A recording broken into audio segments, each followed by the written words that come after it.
નમસ્કાર વિદ્યાર્થી મિત્રો, શ્રી એસએન વિદ્યાલયના ઈ લર્નિંગ પ્રોગ્રામમાં હું પિનાકિન રાવલ આપને ફરીથી આવકારું છું.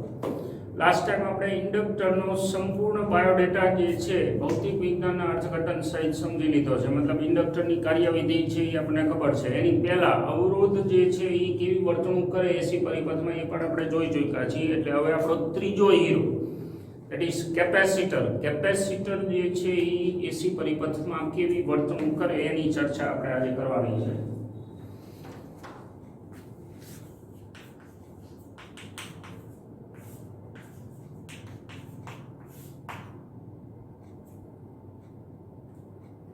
Lesson number 4. AC માં કેપેસિટરની વર્તણૂક.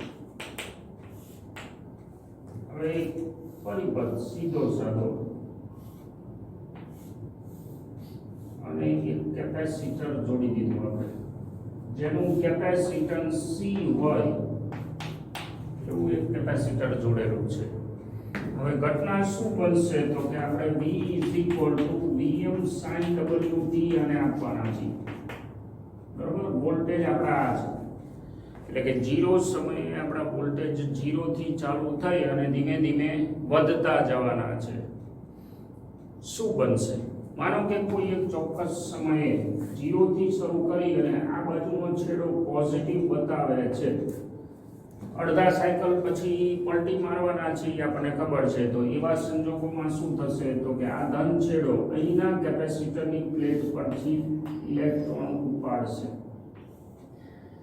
મતલબ કે આ કેપેસિટર છે એ ધનભારિત થવાનું, ઇલેક્ટ્રોન ઉપડી અને આ પ્લેટ ઉપર આવશે. આપણને ખબર છે કે ડીસીમાં જ્યારે કેપેસિટર જોડવામાં આવે, ખાસ યાદ રાખજો, કેપેસિટર ડીસી માટે અનંત અવરોધનું કામ કરે. મતલબ ડીસીમાં કેપેસિટર જોડો એટલે એમાં પ્રવાહનું વહન થાય નહીં, કારણ કે કેપેસિટર પોતે શું છે, ગેપ છે વચ્ચે, બે પ્લેટ વચ્ચે, એટલે એમાં હળંગ પ્રવાહ ન હાલે. પણ અહીંયા કેપેસિટર ચાર્જ થવાનું. હવે કેપેસિટર ચાર્જ થતું જાય જેમ જેમ એમ દેખાય છે. જો સ્ત્રોતનો વિરોધ કરશે. અહીંયા રૈવાજિક પ્રવાહ બતાવવો હોય તો આ બાજુ બતાવી શકાય. એ પાછો કેવો હશે? સમય આધારિત. શું કામ સમય આધારિત? દેખાય છે કેપેસિટર જેમ જેમ ચાર્જ થતું જશે એમ સ્ત્રોતનો વિરોધ કરે છે. એ વિરોધક પરિસ્થિતિમાં આવે છે અને પરિણામે શું થાય તો કે જે પ્રવાહ છે એ પછી આગળ જતા ડીમ પડવાનો છે. પણ કેપેસિટર દરમિયાન ચાર્જ થાય છે. હવે કેપેસિટર ચાર્જ થતું હોય તો એમાં ઊર્જાનો સંગ્રહ થશે અને પછી શું થાય એ બધી ઘટના આપણે જોવાની છે. બે પ્લેટ વચ્ચેનો પીડી ચેન્જ થતો જવાનો અને દરમિયાન કેપેસિટરમાંથી પ્રવાહ કેટલો જશે એ આપણે ગોતવાનું છે. અહીંયા આવતા રહી તો V સીધી વ્યાખ્યા છે આપણી પાસે Q/C. તો Q will be equal to VC કહેવાય. એમાં V એટલે કોણ છે? Vm sin wt એને ગુણ્યા C. હવે પ્રવાહ કેટલો હોય? બહુ સીધી સાદી વસ્તુ છે. I will be equal to dq/dt. બરોબર ને? પ્રવાહની આપણી વ્યાખ્યા વિદ્યુત ભારનું વિકલન. આનું વિકલન કરી તો Vm એને ગુણ્યા C, sin નું વિકલન cos અને ચલનો સહગુણક ગુણાકારમાં આવે એટલે કે WC Vm cos wt થાય. આ આપણો પ્રવાહ બહુ સિમ્પલી આપણે ફટાફટ મેળવી લીધું. હવે આ cos જે છે એ સારું નહીં લાગે. શું કામ તો કે આપણો સ્ત્રોત કેવો હતો? Vm sin wt છે. Vm sin wt. તો આને sin ના સ્વરૂપમાં લખવું હોય તો I is equal to WC Vm sin wt વત્તા π/2 લખાય. બરોબર ને? કારણ કે આને તમે 90 પ્લસ થીટા કરો, sin 90 પ્લસ થીટા બીજું ચરણ એટલે cos થીટા આવે. આ એક્ઝેક્ટ એવું છે, આમાં પ્લસ માઇનસ ની કોઈ લપ નથી. હવે હજુ થોડુંક સારું લાગે એવું લખી આને તો Vm આ જે WC છે એને 1/2 sin wt plus pi by 2 એમાંથી 1/wc જે છે એને xc કહી દઉં, એને નામ પણ દીધું છે આપણે કેપેસિટિવ રિએક્ટન્સ. શું કામ?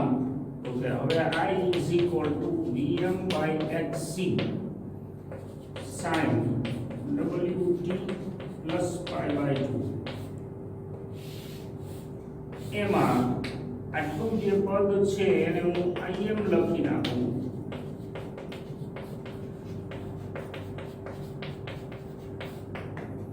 જ્યાં Im is equal to Vm by xc. मतलब કે આપણું જે સ્ટાન્ડર્ડ ઓહમનો નિયમ છે એ અહીંયા દેખાય આવે તમને મહત્તમ મૂલ્ય. હવે આ કોણ છે? એને BW આ અચળાંક છે એટલે આ બધું થઈને તમને ઓહમનો નિયમ અંદર દેખાય આવે એટલા પૂરતું. બાજુમાં તો ઓલું સાઇન નું પદ જ છે જે પરિમાણ વિહીન છે, એટલે હવે એવું કહેવાય કે આ જે પદ છે એમાં xc અવરોધને સમતુલ્ય છે, એટલે એને આપણે નામ પાડેલું છે કેપેસિટિવ રિએક્ટન્સ. કેપેસિટર દ્વારા એસી પરિપથમાં ઓફર થતો અવરોધ. હવે આમાં અને ઇન્ડક્ટરમાં ક્યાં ફેર પડ્યો એ આપણે સમજવાનું છે. અહીંયા -π/2 હતું ઇન્ડક્ટરમાં, અહીંયા +π/2 આવ્યું, એટલે એવું કહેવાય કે પ્રવાહ એ વોલ્ટેજ કરતા કળામાં π/2 આગળ છે. જ્યારે તમે t બરાબર 0 મૂકો ત્યારે ઇન્ડક્ટરમાં sin -π/2 લેખે આપણને પ્રવાહ મળતો હતો, અને હવે આમાં તમે t બરાબર 0 મૂકો સમય ત્યારે અહીંયા sin π/2 લેખે પ્રવાહ મળશે, એટલે આને આગળ કહેવાય. આ આગળ અથવા તો પાછળનો મતલબ એવો નહીં કે વોલ્ટેજની વાય પ્રવાહ બેચારો દોડે છે અથવા તો વોલ્ટેજની આગળ પ્રવાહ દોડે છે, એવું નથી. મેથેમેટિકલી π/2 પ્લસ માઇનસ થાય છે એનું ભૌતિક અર્થઘટન ઇન્ડક્ટરમાં લાસ્ટ લેક્ચરમાં આપણે કહ્યું. π/2 પાછળનો મતલબ, બરોબર ને? અગાઉ કે ભાઈ તમે, અને હકીકત છે, તમને માની લો કે ઇન્ડક્ટર છે એ ઊર્જાનું સ્વરૂપ આપે ક્યારે? પોતે ચાર્જ થાય પછી. એને કેટલો ટાઈમ લાગે છે? t/4. t/4 એટલે શું? ખૂણાની દ્રષ્ટિએ π/2. મતલબ કે જ્યારે સ્ત્રોત એક્ટિવ થાય, ફ્લક્સનો ફેરફાર થાય, એ ફેરફારનો પ્રકાર બદલાય પછી ઇન્ડક્ટરની કાર્યવિધિ છે એ શરૂ થાય. ધ્યાન રાખજો, ફ્લક્સ શું કરે છે? કારણનો વિરોધ કરે છે. હવે માની લો કે ફ્લક્સ વધતું બંધ થાય પછી એક્ટિવ થાય, એટલે પોતે જ્યારે ઊર્જા પાછી આપે ત્યારે π/2 અથવા t/4 નો સમય આપે, એટલે ઈ પાછળ અથવા તો આગળનો મતલબ થયો. હવે આમાં આગળનું અર્થઘટન આપણે કરવાનું રહે, પણ before that power.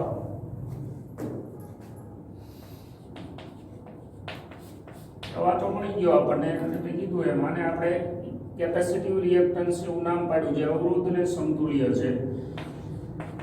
Power is equal to PI થાય. આ કયો? તત્કાલીન પાવર જે તે સમયનો, Vm sin wt અને Im sin wt plus π/2, એટલે કે Vm Im sin wt અને sin 90 પ્લસ એટલે એ થઈ ગયું cos, એટલે કે Vm Im sin 2θ/2, બરાબર ને? આ આખા પદની જગ્યાએ 2 sin θ = sin θ cos θ આપણે જે લખી છે એવું. તો હવે આ તત્કાલીન પાવર, જો પાવર એ t ટાઈમ સરેરાશ પાવર જોતો હોય તો average power is equal to Im Vm as it is, અને એવરેજ ઓફ આને બાય 2 બાર લઈ લે sin kWt,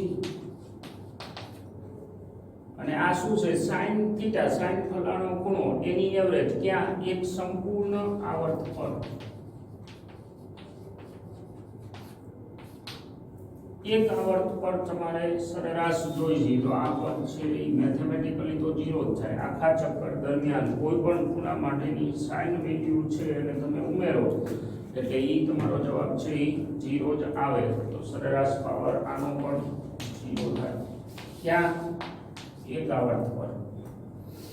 એટલું કેપેસિટર જોડેલું હોય તો આખા આવર્ત દરમિયાન કેપેસિટર દ્વારા પાવર કન્ઝમ્પશન છે એ 0 થાય. હવે આનું ભૌતિક અર્થઘટન પણ આપણે સમજવું પડે. બીજું કે આ આગળ પાછળ શબ્દ છે એનું અર્થઘટન પણ સમજવું પડે અને પ્લસ ઓર માઇનસનો ડિફરન્સ ક્યાં પડ્યો એ સમજવો પડે. પણ એના માટે તમારે ઇન્ડક્ટર સજળ રીતે મગજમાં બેહાડી દેવાનું કે ઇન્ડક્ટર શું કરે છે. ફરીથી એક વખત યાદ કરાવી દઉં કારણ કે તો જ આ વસ્તુ મગજમાં બેસશે. વોલ્ટેજ જ્યારે વધતા હોય ત્યારે ઇન્ડક્ટર ચાર્જ થાય છે. ઇન્ડક્ટર ચાર્જ થાય એટલે એવે વખતે સ્ત્રોત દ્વારા અપાતી વિદ્યુત ઉર્જાનું ચુંબકીય ઉર્જામાં સંગ્રહ કરે છે. હવે એ વોલ્ટેજ વધતા બંધ થાય અને ઘટવાનું ચાલુ થાય ને એટલે એવે વખતે એ શું કરે તો કે ફેરફારનો વિરોધ કરે. ફેરફારનો વિરોધ કરે એટલે શું તો કે સ્ત્રોત નબળો પડતો હતો તો એને નબળો પડવા દે નહીં. ફેરફારનો વિરોધ કરે એટલે સ્ત્રોત નબળો પડતો હતો તો સ્ત્રોત દ્વારા અપાયેલી ઉર્જા જે પોતે સંગ્રહ કરીને રાખી છે એ સ્ત્રોતને પાછી આપી અને તે જ દિશામાં પ્રવાહ દોડાવવાનું ચાલુ કરે. તે જ દિશામાં યાદ કરો આપણો વિભાગ 1 થી 2. એટલે હવે એ ટૂંકમાં બેટરીનું જે કાર્ય છે, બેટરીનું કર્મ છે એને ચાલુ રાખે છે કારણ કે એને ફેરફારનો વિરોધ કરવાનો છે. વળી પાછું અડધું આવર્ત થાય પછી શું કરે તો કે પોતે ખાલી થઈ ગયું છે તો એવે વખતે ફરીથી પાછું એ ચાર્જ થાય. ફરીથી ચાર્જ થાય તો એ દરમિયાન પાછું ચુંબકીય ઉર્જામાં સંગ્રહ કરે અને ત્યાંથી પાછા વોલ્ટેજ વિરુદ્ધ દિશાના ઘટવાના ચાલુ થાય તો પરિપથની ઉર્જા પાછી આપે. ફેરફારનો વિરોધ કરે છે એટલે અને એના માટે પોતે સંગ્રહ કરેલી ઉર્જાના ભોગે કામ થાય. હકીકતમાં આ જે છે ને એ ઉર્જા સંરક્ષણના નિયમ સિવાય બીજું કંઈ છે જ નહીં. તો આવી જ રીતે કેપેસિટર જે છે એ કઈ રીતે પ્રવાહ દોડાવે છે એને આપણે સમજવાનું. આપણો વોલ્ટેજ છે એ આ છે. પ્રવાહ જે છે એ Vm/hc sin wt + π/2 છે. આ બે સૂત્રોને ધ્યાનમાં રાખી અને કેપેસિટર કાર્યવિધિ ભૌતિક વિજ્ઞાનની દ્રષ્ટિએ આપણે સમજીએ.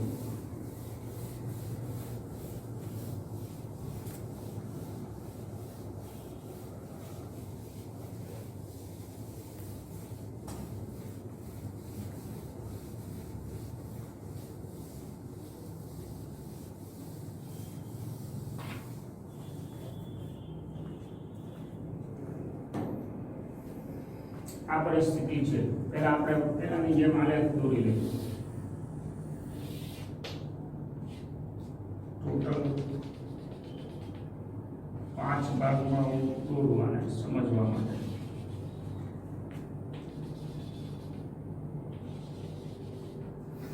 આ કયો ટાઈમ T/4, આ T/2, આ 3T/4 આવર્તકાળ પૂરો અને આ 5T/4.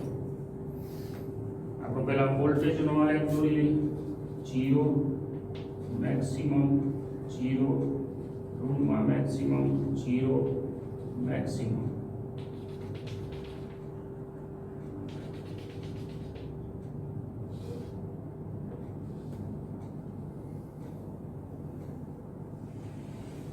આ વોલ્ટેજનો આલેખ થયો. હવે જે પ્રવાહ આપણને મળ્યો છે જ્યારે t બરાબર તમે 0 મૂકો ત્યારે પ્રવાહ જે છે વોલ્ટેજ તો 0 છે પણ પ્રવાહ જે છે એ કેટલો છે અહીંયા 0 મૂકો એટલે sin π/2 મતલબ કે Im જેટલો એટલે કે મેક્સિમમ. માનો કે મેક્સિમમ વેલ્યુ પ્રવાહની આ છે. પછી જ્યારે માની લો કે વોલ્ટેજ મેક્સિમમ થાય ત્યારે π/2 તો આ π/2 + π/2 એટલે પાઈ મતલબ કે પ્રવાહ શૂન્ય. પછી આગળ આવો તમે તો વોલ્ટેજ ફરીથી શૂન્ય થાય એટલે આ પાઈ અને આ 3π/2 એટલે આ ઋણમાં મેક્સિમમ આવશે અને આ રીતે આ ચક્કર આવ્યું. મતલબ કે પ્રવાહનો આલેખ આપણો આવો આવશે. હવે આને સમજવા માટે 1/4 આપણે પહેલાની જેમ ઇન્ડક્ટરમાં જેમ કર્યું હતું એવી જ રીતે 1/4 આપણે કાપી નાખીએ. આટલાનો અભ્યાસ કરી નામ પાડી આને 0 ટાઈમ કહી દઈએ.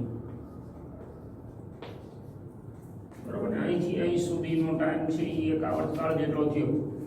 આવર્તકાળનો ચોથો ભાગ છે એ આપણે કાપી નાખ્યો છે. હવે આખી પરિસ્થિતિ સમજી. વોલ્ટેજ એના મહત્તમ મૂલ્ય ઉપર પહોંચ્યું છે એ વખતે કેપેસિટર ફૂલ ચાર્જ થઈ ગયું કહેવાય. બરોબર ને? કેપેસિટર આ વોલ્ટેજ માનો કે 10 વોલ્ટ આવે, એના મેક્સિમમ વોલ્ટ સપોઝ 10 છે, તો આ 10 વોલ્ટ છે એ પોઈન્ટ આવવાનો 10 વોલ્ટ. હવે તે વખતે કેપેસિટર છે એનો પીડી કેટલો હશે? 10 વોલ્ટ. હું બાજુમાં બતાવી દઉં. આમથી એક સાંકેતિક આકૃતિ દોરી આપણે.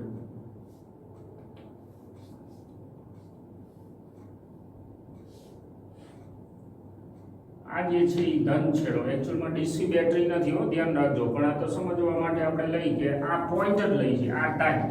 તો એ વખતે વોલ્ટેજ આના 10, કેપેસિટર ફૂલ ચાર્જ, એના વોલ્ટ પણ 10.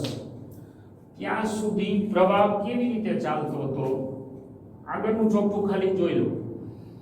વોલ્ટેજ સ્ત્રોતના વધતા હતા ત્યારે પ્રવાહ જે છે એ ઘટતો હતો. પ્રવાહ તો આ જ દિશામાં હતો પણ ઘટતો હતો. મેં સૌથી પહેલા વાત કરી ઘટના શું બનતી હતી તો કે કેપેસિટર જેમ ચાર્જ થાય એમ બેટરીના વોલ્ટેજનો વિરોધ થતો હતો, દેખાય છે. તો એવી વખતે શું થાય? વિરોધક પરિસ્થિતિના નેટ વોલ્ટેજ ઘટે એટલે પ્રવાહ જે છે એ ઘટતો જાય. કેપેસિટર જેમ ચાર્જ થતું જાય એમ ચાર્જ થાય છે, કારણ કે એની પ્લેટ ઉપરથી ઇલેક્ટ્રોન ઉપડે છે, પણ એ જે જથ્થો છે એ ઘટશે. શું કામ? તો કે બેટરી નબળી પડતી જવાની. આમ ભલે તમે આ વધારો છો પણ કેપેસિટર પોતે ચાર્જ થઈ ગયું છે ને. તો માની લો કે બેટરીના વોલ્ટેજ 7 હોય, એ વખતે કેપેસિટરના 2 હોય, તો પરિપથમાં નેટ ઇફેક્ટ 5 વોલ્ટની જ રહી. એટલે જેમ જેમ માની લો કે કેપેસિટર ચાર્જ થતું જાય એમ બેટરીના સ્ત્રોત વોલ્ટેજ છે એની નેટ ઇફેક્ટ એ ઘટાડતું જાય એટલે પ્રવાહ ઘટતો જાય. હવે આ પ્રવાહ શૂન્ય થઈ ગયો એ જગ્યાએ આપણે જઈને ઊભા રહીએ. કેપેસિટર છે એ ફૂલ ચાર્જ છે. આ ક્યાં? 0 ઉપર. આપણો જે 0 વિભાગ છે ને. હવે શું ઘટના બને છે એનું મહત્વ ખાસ છે. અત્યારે પ્રવાહ છે એ છેલ્લા પોઈન્ટે આમ હતો, ખાસ સમજો. છેલ્લા પોઈન્ટે પ્રવાહ આ બાજુ હતો. હવે બેટરીના વોલ્ટેજ, સ્ત્રોતના વોલ્ટેજ 0 થી 1 દરમિયાન શું થાય છે? 10 વોલ્ટના, 9 વોલ્ટના, 8 વોલ્ટના ઘટે છે. જો 10 વોલ્ટમાંથી 9 વોલ્ટમાંથી એમ ઘટતા જાય છે. હવે જો એ 9 વોલ્ટ થયા હોય તો જુઓ તો આ શું પરિસ્થિતિ છે? આ 10 વોલ્ટથી ચાર્જ થયેલું છે અને સ્ત્રોતની બેટરી છે એ ઘટી છે. તો હવે આ મોટી બેટરી થઈ એટલે કે કેપેસિટર ચાર્જ થયેલું, એનો પીડી જે છે એ ઓલા સ્ત્રોત જેટલો હતો 10 વોલ્ટ, ઓલું 9 વોલ્ટ. તો નેટ વોલ્ટ કોના વધ્યા? આના. મતલબ કે કમ્પેરેટિવલી હાઈ પીડી, ઊંચું સ્થિતિમાન આ થયું.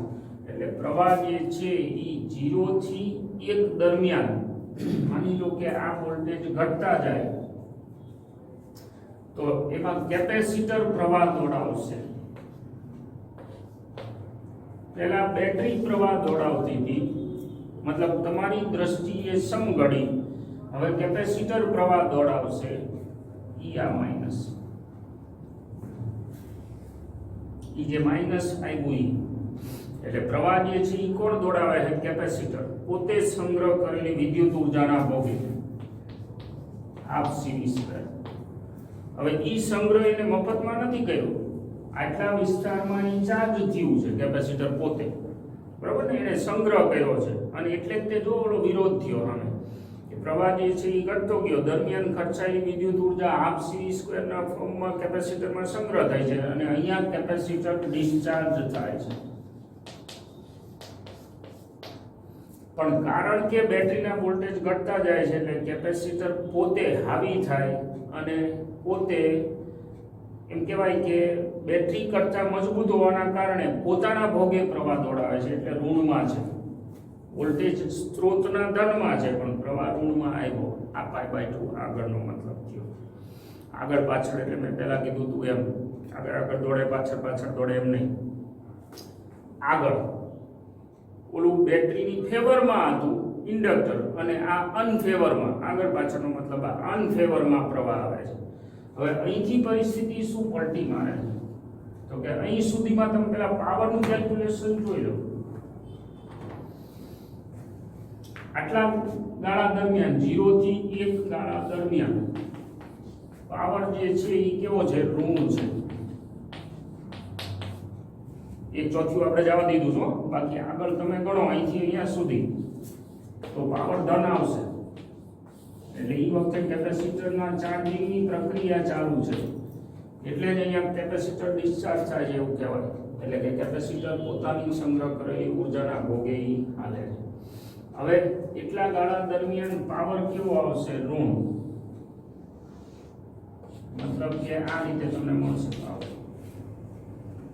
પછી શું થાય છે તો કે હવે અહીંયા કેપેસિટર છે એ ખાલી થઈ ગયું એક્ઝેક્ટ 1 ઉપર, મતલબ આ સંપૂર્ણ રીતે ખાલી થઈ ગયું.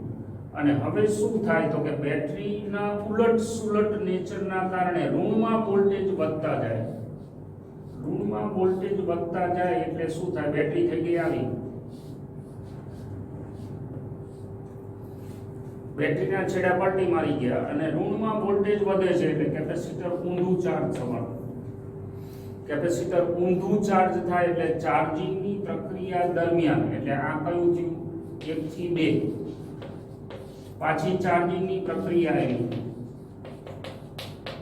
એટલે કેપેસિટર ઊર્જા ખાય અને દેખાય છે. જો બંને ઋણ છે, અહીંયા મેથેમેટિકલી આપણે પહેલા દોરીને રાખ્યું છે, તો અહીંયા પાવર મને ધન મળશે. એટલે કે P ધન છે, એટલે કે ઊર્જા ખર્ચાય.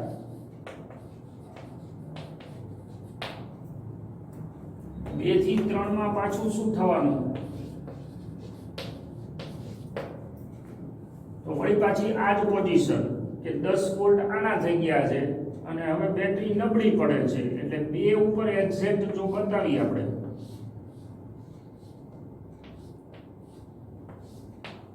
તો આ ફૂલ ચાર્જ થયેલું છે અને અહીંયા 10 વોલ્ટ છે મેક્સિમમ, જે હવે ઘટતા જવાના છે. 10 વોલ્ટ છે એક્ઝેક્ટ, જે હવે ઘટતા જવાના છે. તો કેપેસિટર છે એ આમ પ્રવાહ મોકલશે. નહીતર એકચ્યુઅલમાં બેટરીએ આમ મોકલવો જોઈએ ને પ્રવાહ. દેખાય છે છેડા એ પ્રમાણે બેટરીનો ધન છેડો અહીંયા છે, બેટરીએ આમ મોકલવા જોઈએ, બદલે પ્રવાહ આમ જાય છે. આ આગળનો મતલબ. એવા ગાળા દરમિયાન શું થાય છે? કેપેસિટર પાછું ડિસ્ચાર્જ થાય. પાવર છે એ દેખાય છે, ઋણ જ હોય અંદર, કારણ કે એક ધનમાં છે પ્રવાહ અને વોલ્ટેજ ઋણમાં છે, એટલે પાવર તમને ઋણ મળે. વળી પાછું તમે આગળ જાઓ 3 થી 4 માં, તો એવા સંજોગોમાં શું થાય? 3 થી 4 એટલે હવે કેપેસિટર પાછું વપરાઈ ગયું. કેપેસિટર વપરાઈ ગયું હોય તો પાછો આ ભાગ, એટલે કે આ કટકો જે પહેલા આપણે કાપી નાખ્યો હતો ને એ ચાલુ થયું. એટલે એમાં કેપેસિટર પાછું ચાર્જ થાય, વોલ્ટેજ ધનમાં થયા એટલે બેટરીના છેડા પાછા પલટી મારી ગયા અને કેપેસિટર છે એ હવે પાછું હળવું ચાર્જ થવા માંડવાનું. એટલે અહીંયા પાવર ધન અને પાછી આ ચાર્જિંગની પ્રક્રિયા થઈ. હવે તમે આખો હિસાબ ગણી લો, આમાં પાવર તમને ધન મળશે. હવે આ આખા આવર્ત દરમિયાન પાવરનું કેલ્ક્યુલેશન તમે હિસાબ માંડો તો શું થાય? 0 થઈ જાય. કેપેસિટર દ્વારા ખર્ચાતો નેટ પાવર 0 થઈ ગયો. બરાબર? અહીંયા આપે એટલે એની પાસે હતો નહીં, અહીંયા ચાર્જ થયો. અહીંયા આપે, અહીંયા ચાર્જ થાય, આટલું 0. પછી આપે, ચાર્જ થાય, ચાર્જ 0. એટલે એક આવર્ત ગણો. ઇન્ડક્ટરની જેમ જ આવર્તકાળના ચોથા ભાગ સુધી કેપેસિટર ચાર્જ થાય અને બાકીના ચોથા ભાગમાં ડિસ્ચાર્જ થાય. એકલું કેપેસિટર જોડો અને એ શુદ્ધ હોય, અવરોધ વચ્ચે ક્યાંય ન હોય તોની જ વાત થાય. એટલે 1 આવર્ત દરમિયાન પાવર કન્ઝમ્પશન એનું 0 કહેવાય. પણ વ્યવહારમાં મેં ગઈ વખતે વાત કરેલી હતી એવું બનશે નહીં. હા, ઇન્ડક્ટર અને કેપેસિટર બેયનો સ્વભાવ શું? મુખ્ય તફાવત બંનેના ચાર્જ કરવા માટેના ટાઈમ T/4 મતલબ કે π/2 જેટલું ખૂણો છે ત્યાં સુધી ચાર્જ થાય આવર્તનીયતા પ્રમાણે. બાકીના ચોથા ભાગના ટાઈમ દરમિયાન આવર્તકાળના ચોથા ભાગ દરમિયાન ડિસ્ચાર્જ થાય, વળી પાછા ચાર્જ થાય, પાછા ડિસ્ચાર્જ થાય. પણ બેયમાં પાયાનો તફાવત શું?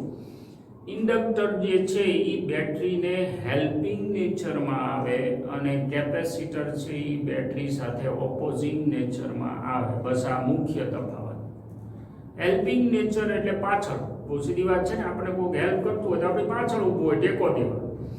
અને ઓપોઝિંગ નેચર એટલે આપણી આગળ, એટલે કે એ હામો થાય, એટલે કેપેસિટર હામું થાય. કેવી રીતે એ આપણે સમજી લીધું. અને ઇન્ડક્ટર બેટરીને ફેવર કરે. માનું છું ત્યાં સુધી બંને પોઈન્ટ ક્લિયર થઈ ગયા કેપેસિટર અને ઇન્ડક્ટરના. હવે ત્રણેય છૂટક છૂટક આપણે ભણી લીધા. કયા? અવરોધ, કેપેસિટર અને ઇન્ડક્ટર. ત્રણેયના સ્વભાવ આપણે સમજી લીધું કે એસી પરિપથમાં એ પોતે પ્રવાહ કઈ રીતે દોડાવશે, કળામાં કઈ રીતે ફેરફાર થશે એ આપણે જોઈ લીધું. હવે આપણે ત્રણેયને ભેગા કરી ઇન્ડક્ટર, કેપેસિટર. હા, આનો ફેઝર ડાયાગ્રામ છે એ મેં તમને નથી બતાવ્યો, પણ સીધી વસ્તુ છે. ઇન્ડક્ટરમાં તમે સમજી ગયા એટલે ખબર પડી જાય કે વોલ્ટેજનો ફેઝર આમ હતો, ઇન્ડક્ટરમાં પ્રવાહ પાછળ હતો, આમાં પ્રવાહ આગળ આવશે. તો ત્રણેયને ભેગા કરવાથી શું થાય? LCR પરિપથ, એની ચર્ચા કરશું, જે આપણા ચેપ્ટરનું મેઇન પોઈન્ટ છે. LCR શ્રેણી પરિપથ. પણ વળી પાછું આપણે અત્યારે અલ્પવિરામ કરશું. નેક્સ્ટ લેક્ચરમાં LCR ડિટેલમાં વાત કરશું. Thank you.